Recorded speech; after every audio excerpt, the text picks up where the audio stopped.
Rumplestiltskin. There was once a miller who was poor, but he had a beautiful daughter. It happened one day that he came to speak with the king, and in order to make a big impression, he told him that he had a daughter who could spin gold out of straw. The king said to the miller, "Now that is a skill that pleases me well. If your daughter is as clever as you say, bring her to my castle tomorrow, so I may see for myself." When the girl was brought to him, he led her into a room that was quite full of straw, and gave her a wheel and spindle, and said, "Now get to work, and if by the early morning you have not spun all this straw into gold, then off with your head." And he shut the door and left her there alone. And so the poor miller's daughter was left there sitting, and could not think of what to do to save her life. She hadn't the slightest idea how to spin gold from straw, and her distress grew so great that she began to cry. Then all at once the door opened, and in came a curious little man, who said, "Good evening, miller's daughter. Why do you cry?" "I must spin all this straw into gold, and I don't know how." "What will you give me if I spin it for you?" "Well, I would gladly give you my necklace." The little man took the necklace, sat down before the wheel, and whir 3 times, and the bobbin was full. Then he started another, and whir 3 times, and that was full. And so he went on till the morning, when all the straw had been spun, and all the bobbins were full of gold. At sunrise in came the king, and when he saw the gold, he was astonished, and he rejoiced very much, because more than anything else he loved his gold. He then led the miller's daughter into another room filled with straw, much bigger than the first, and told her that if she valued her life, she must spin it all in one night. The girl began to cry, because she did not know what to do, and just then the door opened, and the funny little man appeared again. "What will you give me if I spin all this straw into gold?" "Why, I will give you the ring from my finger." So the little man took the ring, and began again to send the wheel whirring, and by the next morning all the straw was spun into glistening gold. The sight made the king very happy, but as he could never have enough gold, he had the miller's daughter taken into a still larger room of straw, and said, "This too must be spun into gold, and if you accomplish it, you shall be my wife." For he thought, "Even if she is only a miller's daughter, I am not likely to find anyone richer in the whole world." As soon as he left the girl alone, the little man appeared for the 3rd time, and said, "What will you give me if I spin the straw for you this time?" "I have nothing left to give." "Then you must promise to give me the first child you have after you are queen." She thought to herself, "But who knows if that will ever happen?" but since she didn't know what else to do in her difficult situation, she promised the little man what he desired, and he began to spin until all the straw was gold. And when in the morning the king came and found all the glittering gold, he called for the wedding to be held at once, and the miller's pretty daughter became queen. Within a year she had a beautiful baby, and had forgotten all about the funny little man. Suddenly he appeared in her room, and said, "Are you enjoying the life of a queen?"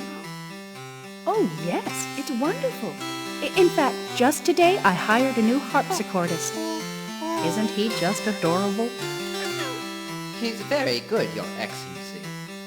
You do remember me, don't you?" "Why, yes, of course. You're..." You're... Oh, silly me. I've forgotten your name. Unless you can guess my name within 3 days, you must give me your child. Well, let me see. Is your name Curtis? No, Joseph? not as such. Wensleydale? Wensleydale? No, that is not my name. The queen spent the whole night thinking over all the names she had ever heard, and she sent a messenger through the land, far and wide, to collect all the names that could be found. When the little man returned the next day, the queen guessed all the names in the land, even the most unusual. Is your name Dweezil? No, Codfish? no, Bulky Filler? Pumpkin Seed? Rover? no, no, no.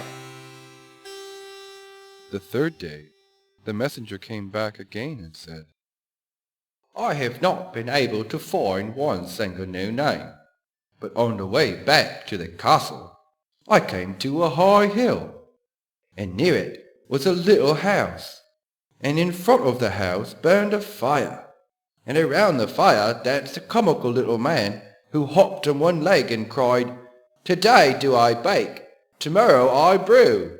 The day after that, the queen's child comes in. Oh, I am so glad that nobody knew that the name I am called is Rumplestiltskin. The queen was very pleased to hear that name, and soon afterwards the little man appeared.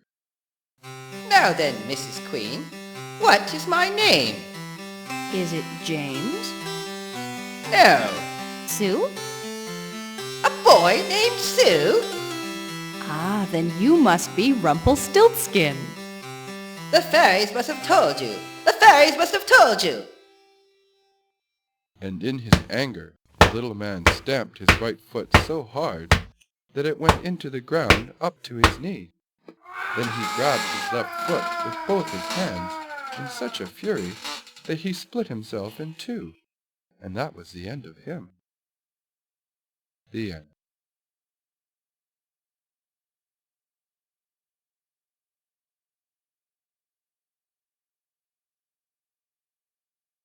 The Lamb and the Fish. There were once a little brother and a little sister who loved each other with all their hearts.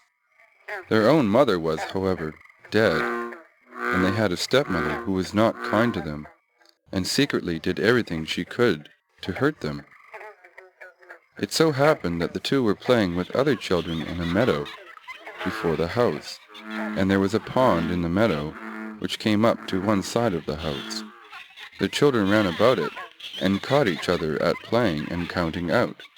Anky, Banky, let me live, and I to thee my bird will give. The little bird for straw shall seek, the straw I'll give to the cow to eat. The pretty cow shall give me milk, the milk I'll to the baker take. The baker he shall bake a cake, the cake I'll give unto the cat. The cat shall catch some mice for that, the mice I'll hang up in the snow, and then you'll see the snow. They stood in a circle while they played this, and the one whom the word snow fell had to run away, and all the others ran after him and caught him. As they were running about so merrily, the stepmother watched them from the window and grew angry.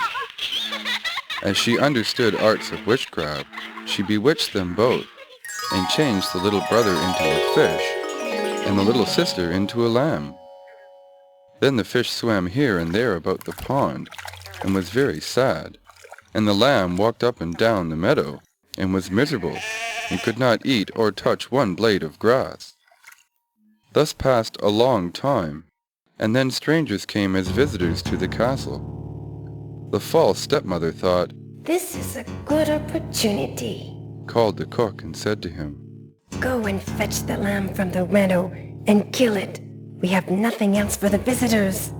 Then the cook went away and got the lamb, and took it into the kitchen and tied its feet, and all this it bore patiently. When he had drawn out his knife, and was wetting it on the doorstep to kill the lamb.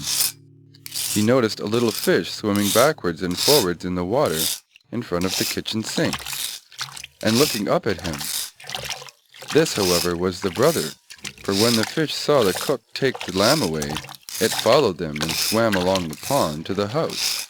Then the lamb cried down to it, Ah, brother, in the pond so deep, how sad is my poor heart. Even now the cook, he whets his knife to take away my tender life. and the little fish answered, Little sister, up on high, how sad is my poor heart while in this pond I lie. When the cook heard that the lamb could speak, and said such sad words to the fish down below, he was terrified, and thought, "This could be no common lamb, but must be bewitched by the wicked woman in the house." Then he said, "Be easy, I will not kill thee," and took another sheep and made it ready for the guests, and conveyed the lamb to a good peasant woman, to whom he related all that he had seen and heard. The peasant was, however, the very woman who had been foster mother to the little sister, and she suspected at once who the lamb was, and went in with it to the wise woman. When the wise woman pronounced a blessing over the lamb and the little fish, by means of which they regained their human forms, and after this she took them both into a little hut in a great forest, where they lived alone but were contented and happy. The end.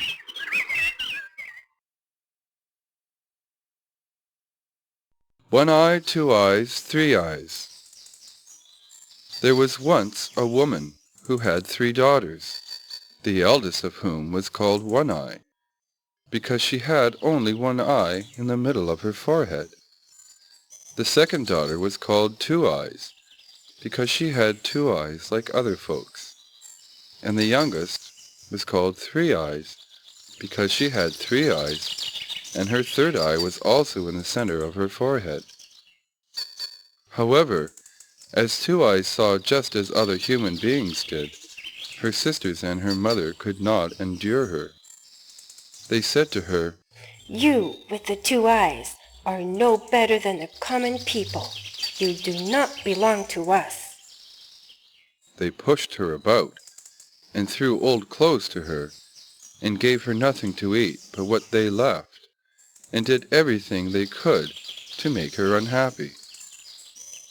It came to pass that Two Eyes had to go out into the fields and tend the goat, but she was still quite hungry, because her sisters had given her so little to eat.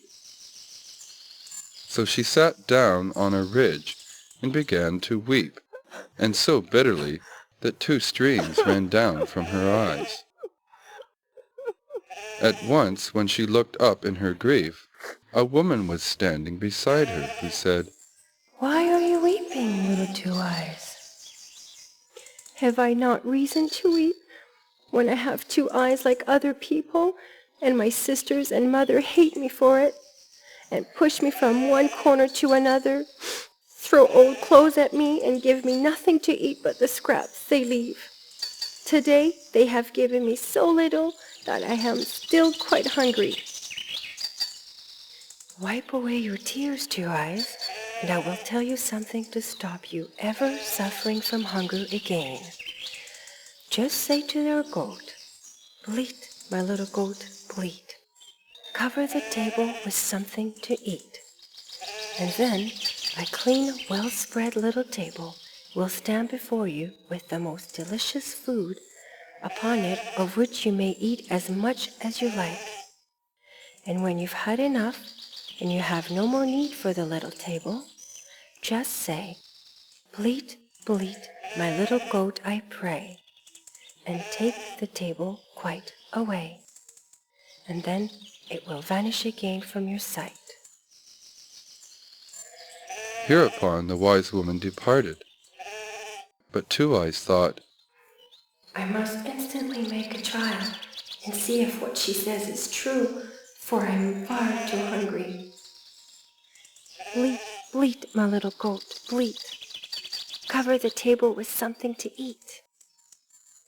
And scarcely had she spoken the words than a little table, covered with a white cloth, was standing there, and on it was a plate with a knife and fork and a silver spoon. And the most delicious food was there also, warm and smoking, as if it had just come out of the kitchen. Then Two Eyes said the shortest prayer she knew, Lord God, be with us always. Amen.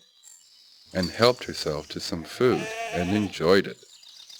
And when she was satisfied, she said, as the wise woman had taught her, Bleat, bleat, my little goat, I pray, and take the table quite away. and immediately the little table and everything on it was gone again. That is a delightful way of keeping house, thought Two Eyes, and was quite glad and happy. In the evening, when she went home with her goat, she found a small earthenware dish with some food, which her sisters had set ready for her, but she did not touch it. Next day she again went out with her goat, and left the few bits of broken bread, which had been handed to her, lying untouched. The first and second time that she did this, her sisters did not remark it all, but as it happened every time, they did observe it and said, There is something wrong about Two Eyes. She always leaves her food untasted, and she used to eat up everything that was given her. She must have discovered other ways of getting food. In order that they might learn the truth, they resolved to send One Eye with Two Eyes, when she went to drive her goat to the pasture, to observe what Two Eyes did when she was there, and whether anyone brought her anything to eat and drink. So when Two Eyes set out the next time, One Eye went to her and said, I will go with you to the pasture and see that the goat is well taken care of and driven where there is food. But Two Eyes knew what was in One Eye's mind, and drove the goat into high grass and said, Come, One Eye, we will sit down and I will sing something to you. One Eye sat down and was tired with the unaccustomed walk and the heat of the sun, and Two Eyes sang constantly, One Eye, are you awake? One Eye, are you sleeping? until One Eye shut her one eye and fell asleep. Now as soon as Two Eyes saw that One Eye was fast asleep and could discover nothing, she said, Bleat, my little goat, bleat. Cover the table with something to eat. and she seated herself at her table and ate and drank until she was satisfied. Then she cried again, Bleat, bleat, my little goat, I pray, and take the table quite away. and in an instant all was gone. Two Eyes now awakened One Eye and said, One Eye, do you want to take care of the goat and go to sleep while you're doing it? And in the meantime, the goat might run all over the world. Come, let us go home again. So they went home, and again Two Eyes left her little dish stand untouched, and One Eye could not tell her mother why she would not eat it, and to excuse herself she said, Well, I fell asleep when I was out. Next day the mother said to Three Eyes, This time you shall go and observe if Two Eyes eats anything when she is out, and if anyone fetches her food and drink. Oh, she must eat and drink in secret. So Three Eyes went to Two Eyes and said, I will go with you and see if the goat is taken proper care of and driven where there is food. But Two Eyes knew what was in Three Eyes' mind, and drove the goat into high grass and said, We will sit down, and I will sing something to you, Three Eyes. Three Eyes sat down and was tired with the walk and with the heat of the sun. And Two Eyes began the same song as before and sang, Three Eyes, are you awake? but then instead of singing, Three Eyes, are you sleeping? As she ought to have done, she thoughtlessly sang, Two Eyes, are you sleeping? and sang all the time, Three Eyes, are you waking? Two Eyes, are you sleeping? Then two of the eyes which Three Eyes had shut and fell asleep. But the third, as it had not been named in the song, did not sleep. It is true that Three Eyes shut it, but only in her cunning to pretend it was asleep too. But it blinked and could see everything very well. And when Two Eyes thought that Three Eyes was fast asleep, she used her little charm. Bleat, my little goat, bleat. Cover the table with something to eat. And ate and drank as much as her heart desired, then ordered the table to go away again. Bleat, bleat, my little goat, I pray, and take the table quite away. And Three Eyes had seen everything. Then Two Eyes came to her, waked her, and said, Have you been asleep, Three Eyes? You are a good caretaker. Come, we will go home. And when they got home, Two Eyes again did not eat, and Three Eyes said to the mother, Now I know why that high-minded thing there does not eat. When she is out, she says to the goat, Bleat, my little goat, bleat. Cover the table with something to eat. And then a little table appears before her, covered with the best of food, much better than any we have here. And when she has eaten all she wants, she says, Bleat, bleat, my little goat, I pray, and take the table quite away. And all disappears. I watched everything closely. She put two of my eyes to sleep by using a certain form of words. But luckily, the one on my forehead kept awake. Then the envious mother cried, Do you want to fare better than we do? The desire shall pass away. and she fetched a butcher's knife and thrust it into the heart of the goat, which fell down dead. When Two Eyes saw that, she went out full of trouble, seated herself on the ridge of grass at the edge of the field, and wept bitter tears. Suddenly the wise woman once more stood by her side and said, Two Eyes, why are you weeping? Have I not reason to weep? The goat which covered the table for me every day when I spoke her charm has been killed by my mother, and now I shall again have to bear hunger and want. Two Eyes, I will give you a piece of good advice. Ask your sisters to give you the entrails of the slaughtered goat and bury them in the ground in front of the house, and your fortune will be made. Then she vanished, and Two Eyes went home and said to her sisters, Dear sisters, do give me some part of my goat. I don't wish for what is good, but give me the entrails. That's it. If that's all you want, you can have it. So Two Eyes took the entrails and buried them quietly in the evening in front of the house door, as the wise woman had consulted her to do. Next morning, when they all awoke and went to the house door, there stood a strangely magnificent tree with leaves of silver and fruit of gold hanging among them, so that in all the wide world there was nothing more beautiful or precious. They did not know how the tree could have come there during the night, but Two Eyes saw that it had grown up out of the entrails of the goat, for it was standing on the exact spot where she had buried them. Then the mother said to One Eye, Climb up, my child, and gather some of the fruit of the tree for us. One Eye climbed up, but when she was about to get hold of one of the golden apples, the branches escaped from her hands, and that happened each time, so that she could not pluck a single apple, let her do what she might. Then said the mother, Three Eyes, you climb up. You with your 3 eyes can look about better than One Eye.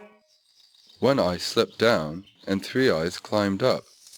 Three Eyes was not more skillful, and might search as she liked, but the golden apples always escaped her. At length the mother grew impatient, and climbed up herself, but could get hold of the fruit no better than One Eye and Three Eyes, for she always clutched empty air. Then said Two Eyes, I will just go up. Perhaps I may succeed better. The sisters cried, You indeed, with your 2 eyes? What can you do? But Two Eyes climbed up, and the golden apples did not get out of her way, but came into her hand of their own accord, so that she could pluck them one after the other, and she brought a whole apronful down with her. The mother took them away from her, and instead of treating poor Two Eyes any better for this, she and One Eye and Three Eyes were only envious because Two Eyes alone had been able to get the fruit, and they treated her still more cruelly. It so happened that once when they were all standing together by the tree, a young knight came up. Quick, Two Eyes, creep under this, and please don't disgrace us. And with all speed they turned an empty barrel which was standing close by the tree over poor Two Eyes, and they pushed the golden apples which she had been gathering under it too. When the knight came nearer, he was a handsome lord who stopped and admired the magnificent gold and silver tree, and he said to the 2 sisters, To whom does this fine tree belong? Anyone who would bestow one branch of it on me might in return for it ask whatsoever he desires. Then One Eye and Three Eyes replied that the tree belonged to them, and that they would give him a branch. They both took great trouble, but they were unable to do it, for the branches and fruit both moved away from them every time. Then said the knight, It is very strange that the tree should belong to you, yet you shall still not be able to break a piece off. They again asserted that the tree was their property. While they were saying so, Two Eyes rolled out a couple of golden apples from under the barrel to the feet of the knight, for she was vexed with One Eye and Three Eyes for not speaking the truth. When the knight saw the apples, he was astonished, and asked where they came from.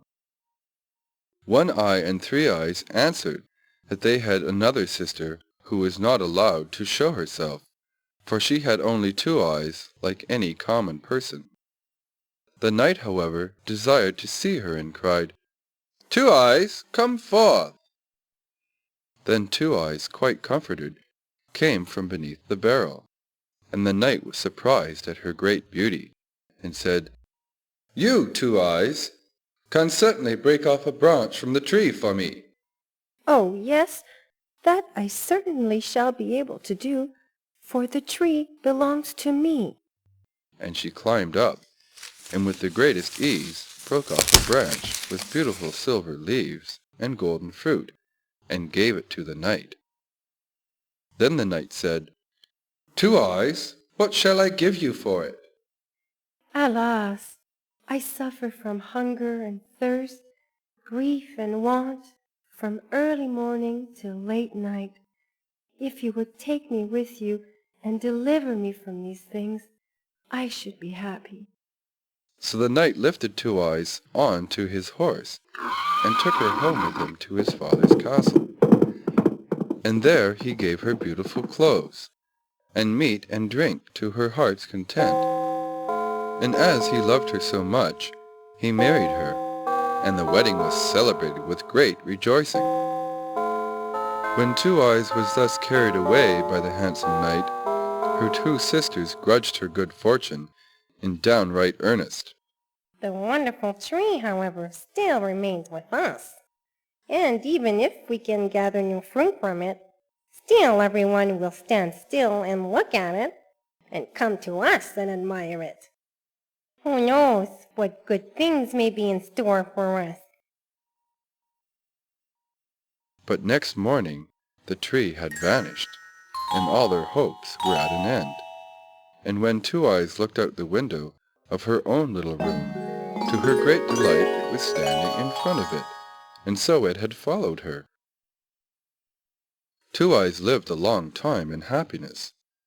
Once 2 poor women came to her castle and begged for alms.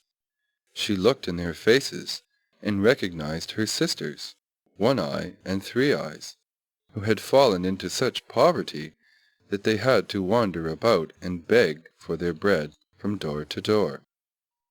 Two Eyes, however, made them welcome, and was kind to them, and took care of them so that they both, with all their hearts, repented the evil they had done their sister in their youth. The End.